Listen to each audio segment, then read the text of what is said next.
हाय मैत्रिणींनो, आज आपण बनवूया एक काकडी मसाला काकडी। ही मसाला काकडी तुम्ही कधी बनवली नसेल आणि ही वेगळी पद्धतीची मसाला काकडी आहे। त्याच्यासाठी लागणारे साहित्य बघूया।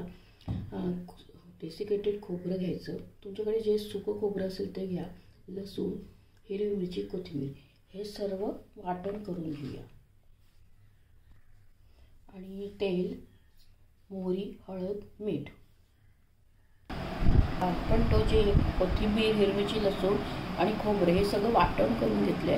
हे वाटण ही काकडी आहे। ही काकडी अशी आपण जसं वांग्याला कापतो ना तसं 4 भाग करून घ्यायचा।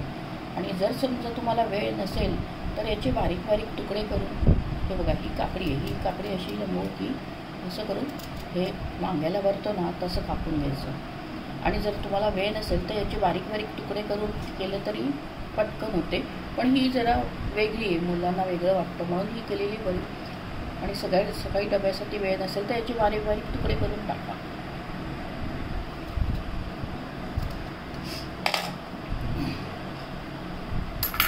आता यात आपण जसा हा मसाला आहे,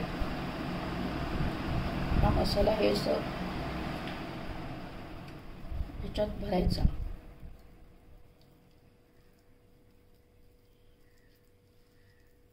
व्यवस्थित भरायचा। हे अजून एक भरून दाखवते मी तुम्हाला।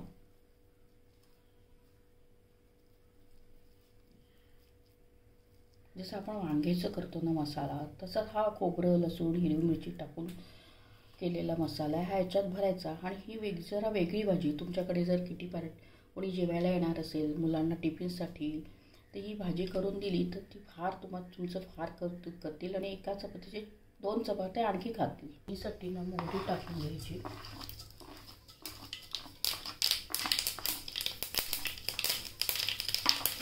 हा मसाला कढीपत्ता टाकायचा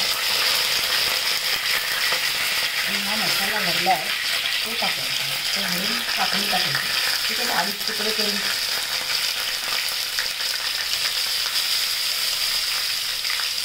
आणि हळद, हळदी टाकून खाऊन घ्यायचा। आणि हे सगळं मीठ मसाला टाकला आहे, त्यामुळे हे सगळं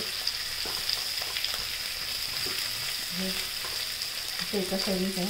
आणि हा जो उरलेला मसाला आहे ते काकडी शिजल्यानंतर वरून टाकायचा, म्हणजे हा जळणार नाही। त्याला काकडी शिजली असेल तर हा मसाला टाकायचा आणि हे झाकण ठेवून हा उरलेला मसाला याच्यात टाकायचा।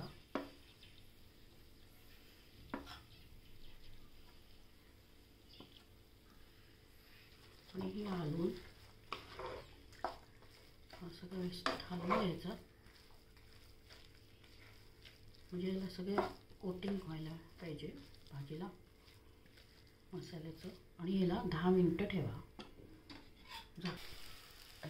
अशी काकडी भरलेली मसाला भाजी करून द्या, ही एकदम चविष्ट लागते। मुलांना पाहुण्यांना करून दिली तर ते तुमचं फार कौतुक करतील।